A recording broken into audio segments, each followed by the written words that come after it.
On this episode of Career Cash, I'm joined by 24-year-old social media guru Megan Selfridge, and we talk about a ton of awesome topics. We touch on balancing work and life, how to walk that fine line between healthy and unhealthy obsession, as well as how to lead a team of your peers. It's an awesome conversation. Let's get to it.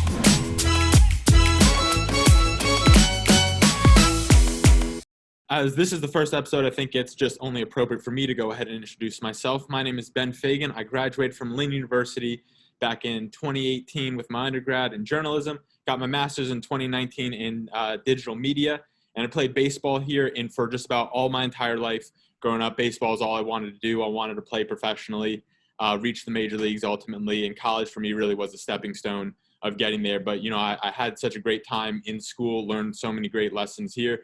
And then now I'm back at Lynn working in their career development center and just working to help students get to wherever they want to go professionally, personally, and everything like that. And I am excited to have Miss Megan Selfridge joining me today. So Megan, can you shout out to the people and tell us a little bit about yourself? Sure. So I'm also joined with my dog, Girlfriend, who's probably going to be the star of the show. But so I also went to Lynn. I studied advertising and PR, and I graduated in 2019 with just my undergrad.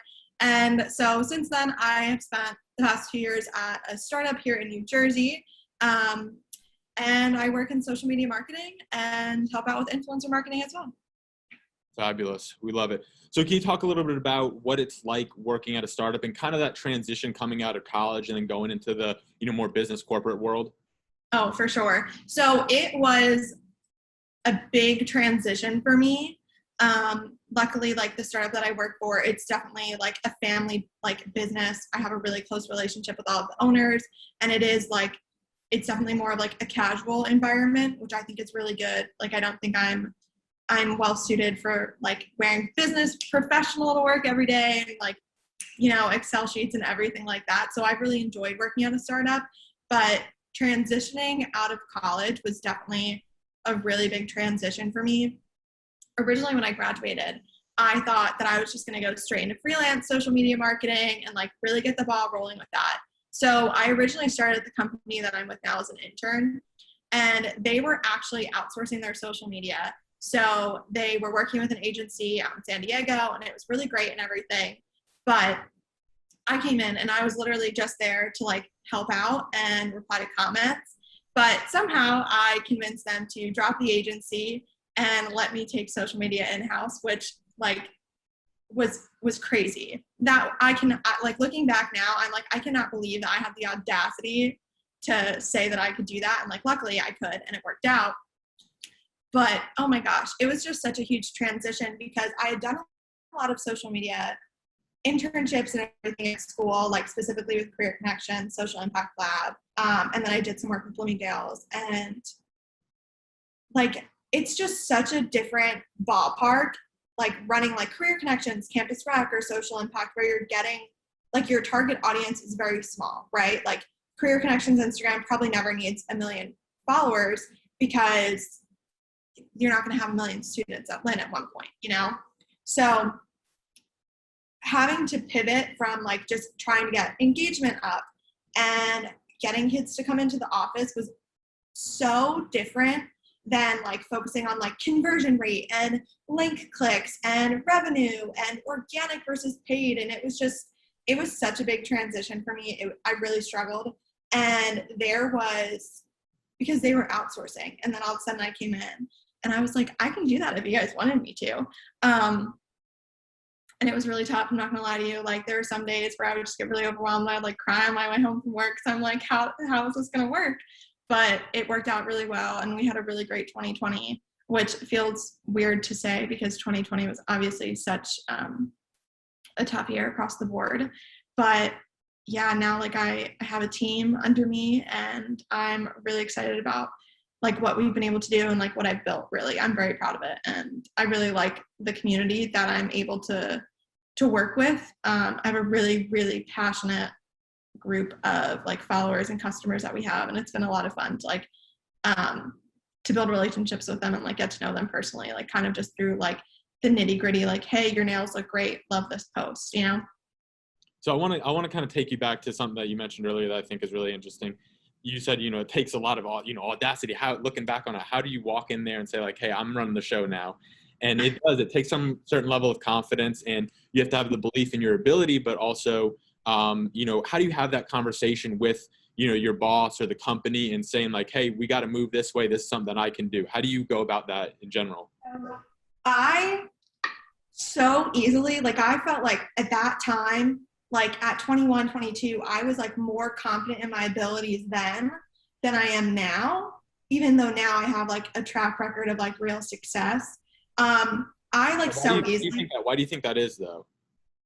Literally 110% because of Gary Carlin, literally 100%. So I worked with Bloomingdale's, and I was in Pulse, and it was like him and Powers were like, oh, like we have this like project on the side with Bloomingdale's. If you're interested, like stay after class. And I so vividly remember being like, yeah, I have nothing of value to add to that. And I left. And then I saw Carlin later that day or the next day or whatever in ASAP. And this man literally sidestepped in front of me and was like, you should do this.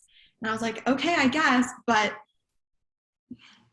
working with Bloomingdale's got me my internship in Career Connections, which got me my internship in Social Impact Lab, which like allowed me to run the Fair Trade campaign, which like literally, so him believing in me and believing that I had something of value to give to this project when I originally didn't think so.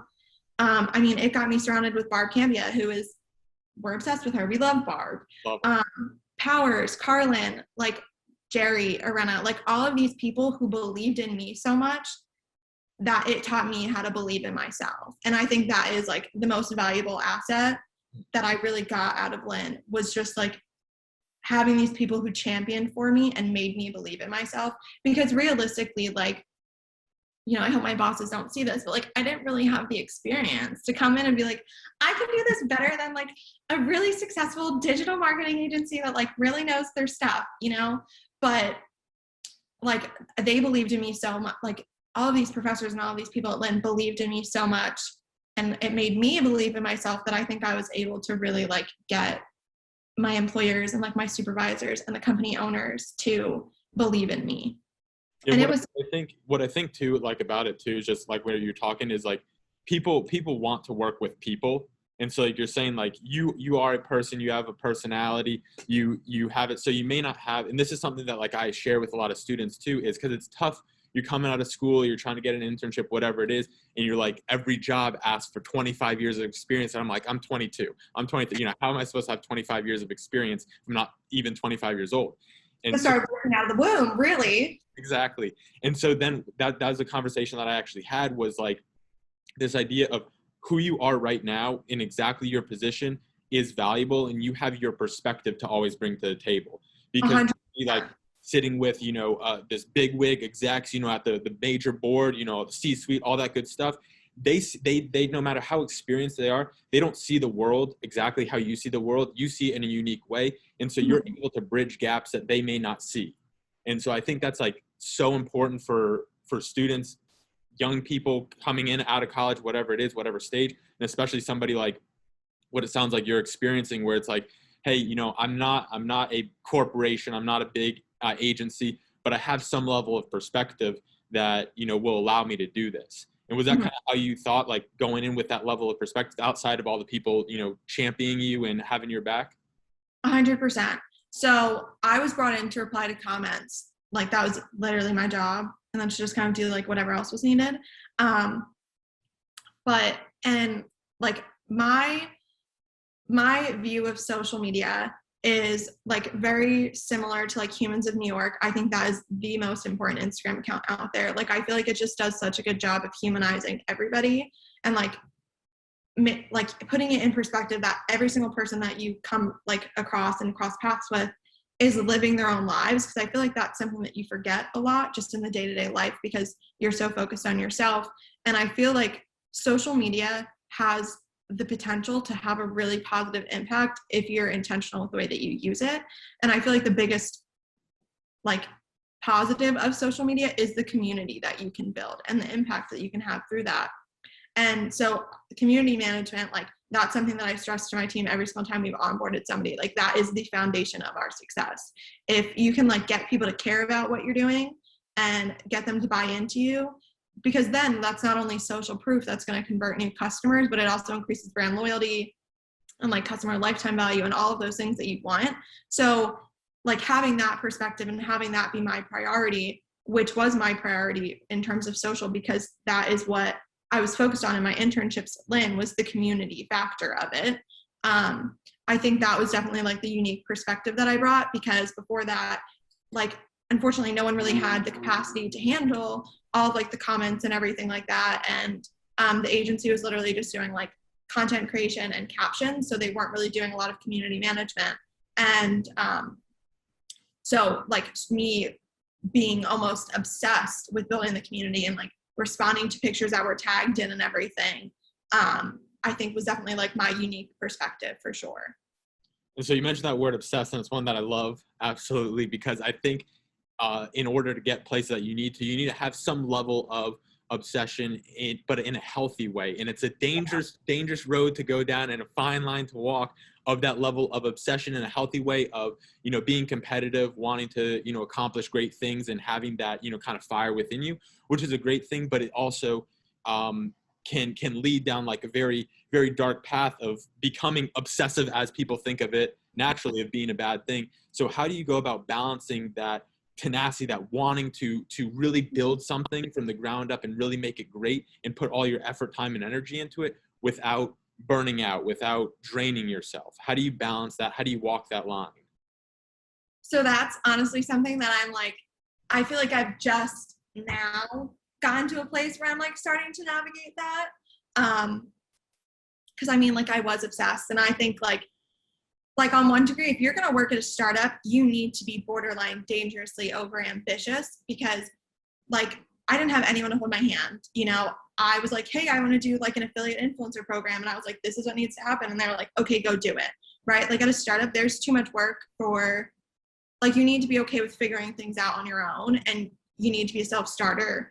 And, like I'd like to think of myself as one, but I think I definitely like was so obsessed for sure, that I was definitely like overworking myself and like just obsessing about work to the point where like it was kind of like all that I talked about in conversations with my friends, and I'd be like checking analytics on a Saturday night, and it definitely like was really unhealthy. And now I look back and I'm like, I don't even think that I was being that productive in those extra hours that I was just putting in. I was really just busy. Like I wasn't actually doing anything. So I think that that's been a really big lesson for me to learn, is like how, like, am I actually being productive, or am I just like doing things to do things? And I feel like that is something that it takes a little bit to learn. And so this year I've spent a lot of time like reevaluating my systems and like my process and procedures and everything like that, to make sure that I'm actually working effectively instead of just working to work. Because at the end of the day, that's how you're going to have the biggest impact. And I definitely got really burnt out. So obviously like we're entirely an e-commerce site. Like we don't really have any like brick and mortar or anything like that. And obviously 2020 holiday season was a very big e-commerce year. And it was like our first time doing like a lot of things different for holiday this year. And I was definitely just like working to work, and like it was obviously, retail is just, it's stressful every year, even if things go perfectly, just because it's very high stakes. But I wasn't being productive, and like I look back on it and I was definitely just stressing myself out. But I mean, it did get to a point where like my anxiety around work was really all consuming. Like I would wake up, first thing on my mind, I'd be in the middle of a workout and I'd be like, how can I make my meetings more productive? And it was definitely very like obsessive. But unfortunately it got to the point where like it was so bad I needed to take a step back and like really look at it. And I wish that I had like reevaluated everything sooner than like having to get to that place. But, and like now when I think about it, and like now that I have a team under me, like I was definitely not delegating to them properly. And I don't want to do them a disservice by like holding their hand too much and not giving them like the same freedom and chance to like own things and succeed and like create success that they own 100%. Because that's something that like I really think of that as a gift from like my supervisor and like the owners of the company. They let me do things entirely, and like whether that was making a mistake or completely like crushing it, like I just had the opportunity to do that on my own. And I feel like that was crucial for my growth. And I want to make sure that I'm giving my team the same opportunity and space to do that. And like, I wasn't delegating and doing that. So now I'm really trying to like take a step back and be like, do I need to do this? Does it take me personally, or can I trust somebody on my team to do this? And so that's something that's also like that I'm trying to learn, so that I'm not like giving myself a team's worth of workload, because then obviously I'm one person and I can't get it done. And I think another thing is I would work, especially like working from home, it's so easy to just like you don't have a transition routine because you're not like getting in the car and commuting home. So having to like set hard boundaries, like my dog honestly has really been like pivotal in that, because like she's got to go to the bathroom, we need to take a lunch break so that she can walk, and that's been really helpful, is like setting a strict routine and actually following that. Because like I would work through lunch and then all of a sudden it would be like 9 p.m. and I've spent the past like 4 hours after work responding to DMs and everything. And it's also like I'm very passionate about what I do and I love what I do, and I feel so lucky to be able to say that, but I don't want that to be my entire life. So being able to like create a work-life balance and a routine has been like really important to me in the past few months. So I want to touch on the being a leader of a team in a second, but before that we get there, I do want to kind of say, what would you say to somebody who's like, okay, how do you turn it off? I know this is a problem now. I know that I'm being obsessive. I know I'm thinking about it 24/7. What can I do to turn it off? And like, what can I do now to turn it off and to kind of get that work-life balance back into, my kind of low, center of control? So one of my biggest things was like, I would think about things and then I would just like, because also like sometimes like we work in social media, sometimes I see a TikTok while I'm scrolling personally and like I want to Slack that to my team, but I know that they have their notifications on and I hate Slacking them after hours because I don't want to like encourage them to have an unhealthy work-life balance like I did. So something that I've started doing is like I have a note on my phone. If I think of something, I write it down there and then I drop it and then it's done. And then like I literally just brain dump and then I open it the next day and then I think about it. But that's been super helpful. And then also on Sundays, sometimes I will go in and just like look at my week so I know what's coming. That way, like on Monday, I'm not starting the week anxious and stressed out because I'm like, oh my God, what's going on? And I feel like that's helped a lot because then I like ease into it and I'm prepared rather than just like going in on the defensive and like feeling stressed out and like I'm not getting things done, because then that'll just ruin literally the mood for the entire day. But also like I've had to be strict and be like, okay, it's 5 p.m. Like there's nothing that can't wait until tomorrow. I'm gonna close the laptop now. Right. And like, of course, like sometimes things happen and like you need to switch it up and you're working late and like that's fine. And I think that is honestly like just part of the gig, especially like in 2020. Like the pandemic has thrown so much off in terms of like supply chain and business in general, and like it's a mess.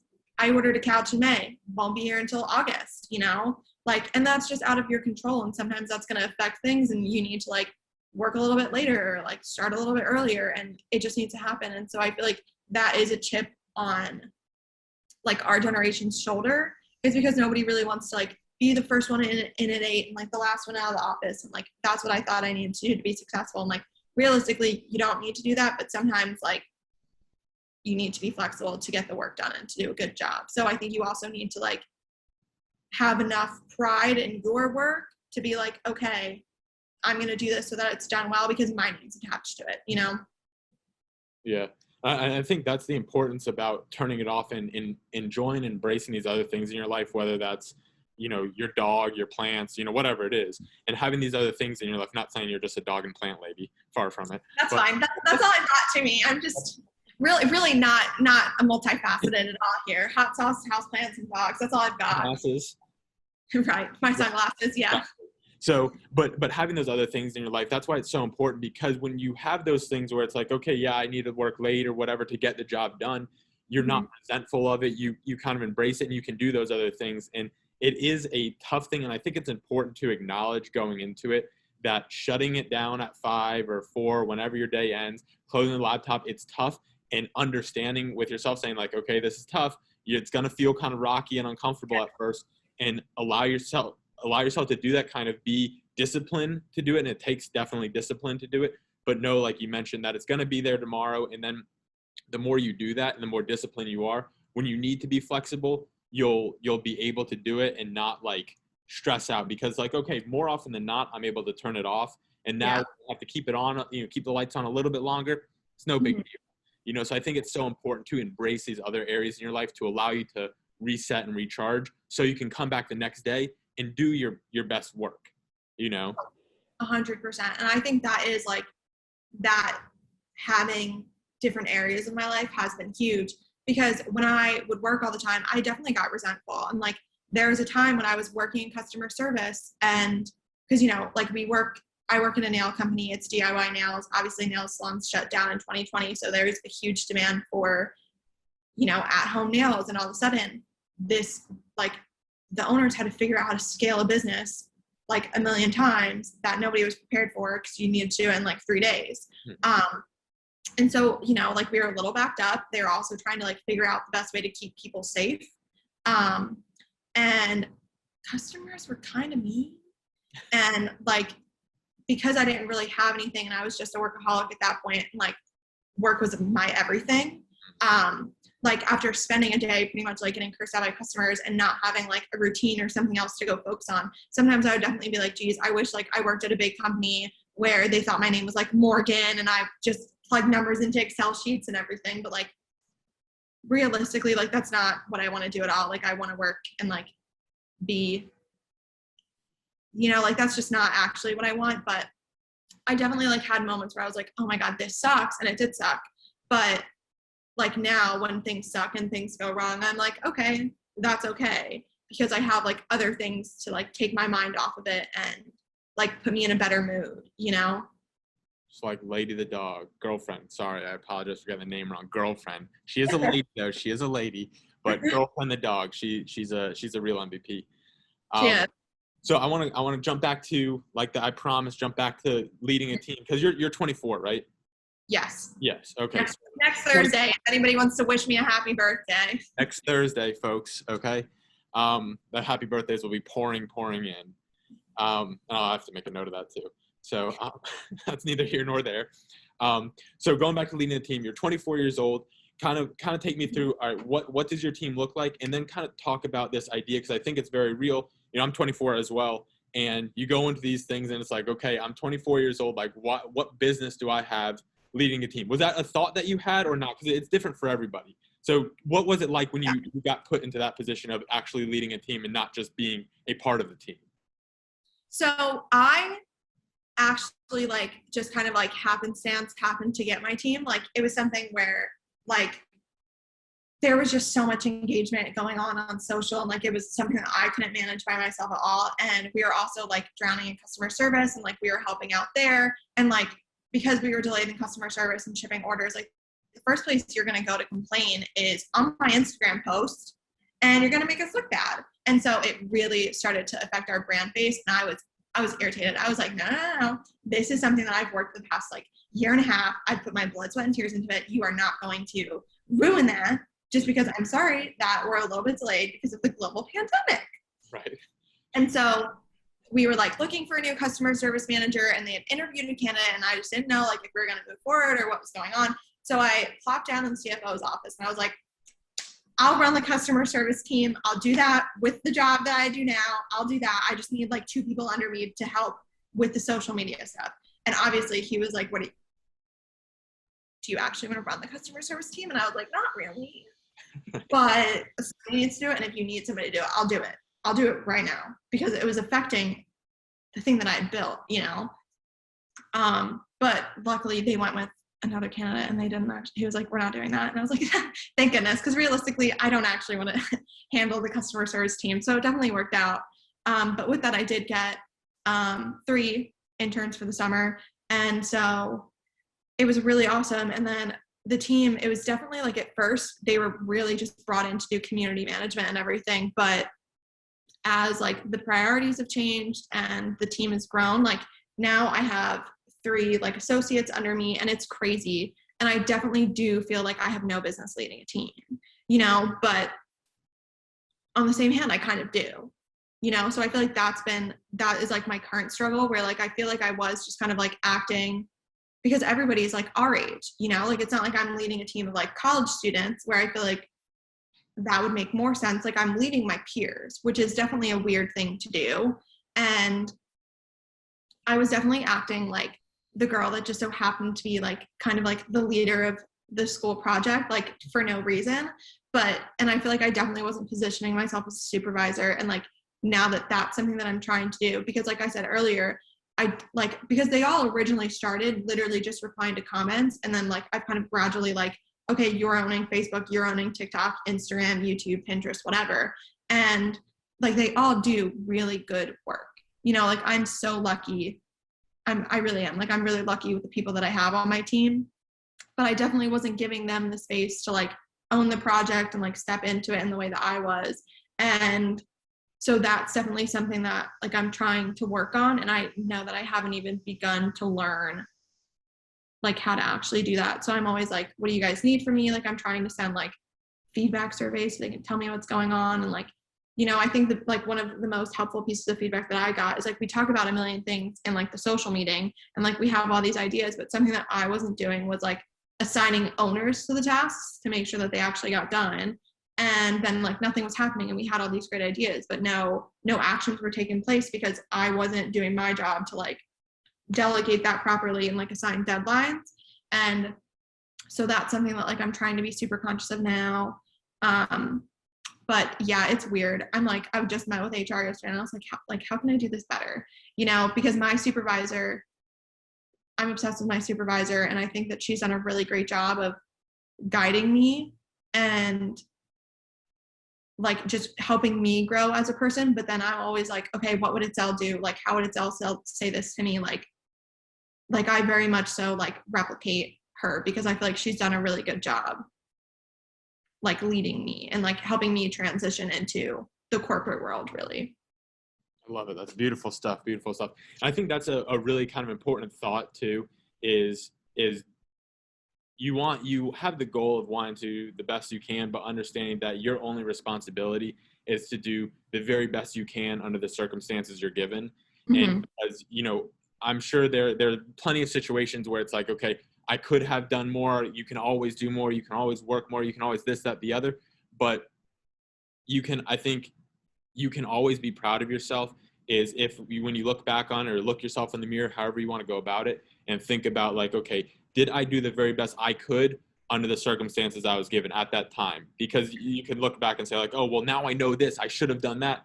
Well, you didn't know it at that time. And you puts a lot of pressure on yourself. So I think for me personally, going into like positions of leadership, stuff like that, especially when you're, you know, at that peer level or younger, just working towards doing the very best you can in the environment you're in. And I don't know what your thoughts on that or your approach to do that, to kind of feel good about the things that you're doing and know that, yes, there's always you can do more, but seeing it as an opportunity for growth and not like you're coming up short. If that makes sense. 100%. So that's like something that I definitely didn't have mastered like prior to 2020. And that's why I just spent so much time like man hours on things and just like I thought that if I just threw more work at it, everything would be fine, you know? But like, I definitely think like I did the best that I could at that moment. And it may not have been my best ever, but it was the best that I could have done at that moment. And like I said earlier, my anxiety was really high around work and it was like very all consuming. And I was just so stressed out to the point of like almost like decision paralysis. Like, I feel like I know that it wasn't my best work for like a few months, you know, like I did the best that I could. And with that time, like now I feel like my work is like a lot better than what it was. And I feel like it's up to like my normal standard, but it was definitely tough for a hot minute. And like, when I look back on it, it is sometimes frustrating because I'm like, because that's when I was like really trying to like prioritize the work-life balance and like get that so that I could succeed now and like live life fully and all of that, you know. All that jazz. All that jazz. But, you know, it's more the life than your career. Shocking. Yes. But I like, it was definitely a struggle. And I try to like look back and like have patience for myself. And like, that was the best that I could have done at that time under the circumstances. But I mean, yeah, like it's just learning. And I think that that's my biggest thing is like, I try to like look back and think about things and like be analytical and be like, okay, if I was in that position now, what would I have done? And I think, you know, looking back at like 2019 me, when we had just like, I was like, yeah, we can do this. We'll take social media in-house. It's my first time, but no biggie. Like I'm like, I don't even know what I was doing. I mean, look, I look back at like my process and I was like, that's really bad. You know, like we would like print out calendars and I would be like, okay, on like the 1st of December, it's going to be this exact photo with a UGC. And then it's going to be a UGC with this exact photo and this and that. And like I just tried to micromanage everything, but like realistically, like when you get the photos back, sometimes photos look better when you just like arrange them in the feed differently than like, shoot, that Manning pick was going to go here on the 6th, but it actually looks better on the 8th. And it was just so much micromanaging. And like now I look back and I feel like I would never do it like that ever. But like I'm proud, like now, okay, like I feel like that shows that I've learned something. And I feel like that is like what you should really be proud of and what you should be focused on is like, did I improve? Did I learn something? You know? Yeah, that's it. That's the most exciting things. And when you mentioned that, I immediately thought when you're like, you look back at what you're doing, you're like, oh my God, it's disgusting. It's like repulsive. I immediately thought of like me editing videos when I first got into it. There's this one video I made, I think it was my freshman year here, like it was a baseball video. And it was just the most badass, cool thing. It was just awesome. And I look back, I'm like, oh, oh, that's so bad. It's just like the most standard cuts. Like the shots are like very bland, but back then it was like, it was elite. And that's so exciting to see. And it's as nauseating or as cringy or whatever you want to call it as it is. It's really, really awesome because now the work that I'm doing now is just like, it doesn't even compare. And then what is more exciting is knowing that now is, you know, in 2, 3, 4, 5 years time, the work hopefully that I'm doing now will it's gonna be gross. Exactly, will be as equally as repulsive. And so that when you see those things, it's always such an exciting moment. Shows, like you mentioned perfectly, it shows your growth, and then it kind of keeps you motivated to say like, okay, dang, that already happened. I can't wait for this is what my best is right now to be like, ugh, you know, my worst. And so that's like it used to take me like days to like plan out the Instagram feed and everything, but now like I'm like, okay, like these like 6 images, whatever, like they all have a similar tone background and I can like arrange them based on like hand position and everything like that in like a matter of minutes. And like I remember the first time that I did that and I was like, oh, okay, like I just kind of planned this block really quickly because like it used to take me days. But yeah, and then sometimes I like scroll down and look at the feed and I'm like, did I think that looks good? Yeah. And like I know literally like probably in 6 months from now I'm gonna literally say that about what I'm doing now. I'm like, it's bad. Life is just one continuous glow up. That's all it comes down to. It is. So it is about that time. I want to finish off with something that we call the cash out, where we take the cash out with your most valuable tip for everyone listening out there, whether just coming into college, coming out of college, transitioning in whatever phase, from job to job, whatever it is out there that you've found through your experience to be the most valuable. Give them a little cash for them to hit the road. Okay, so I'm actually going to give you 3 things. Love it. A lot of cash is coming your way, folks. 3 things coming at you. So when you're interviewing people, or when you're interviewing for a position, always come with questions. I know Bob says that all the time. You need to come with questions. Also, I'm always really impressed when people ask if there are any hesitations or concerns about, like, if I have any hesitations or concerns about, like, their resume or, like, their interview or anything, so then I can ask and address it. And then 9 times out of 10, they answer me. And I'm like, okay, that's no biggie. You're perfect for this position, you know? But so questions, and then I think that's the big one there. And then also something that I've really struggled with when I first graduated, because obviously at Lynn, I had the chance to be around all of these wildly successful people. And like I would be like, okay, I need to be marketing director, social media director in 6 years and blah, blah, blah. And like, I forgot about the steps in between that. And so I feel like I would get frustrated when I was like, oh, I'm never going to get there. But like realistically, like there are in between steps. So now I'm focused on like, what's my next step compared to like, where am I going to be in 10 years? You know, because I'll get there eventually. And like what I can do right now is just focus on like what's the next step. I think that's that. And then my third one, which I actually think I forgot,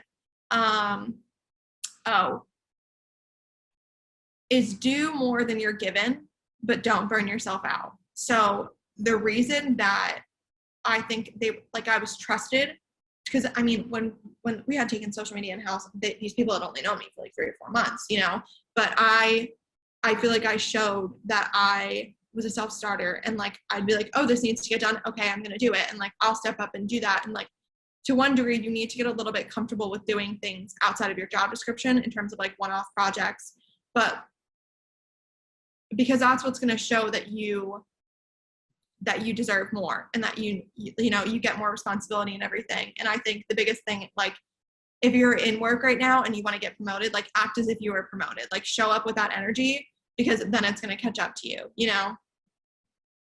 earn the promotion. I love it.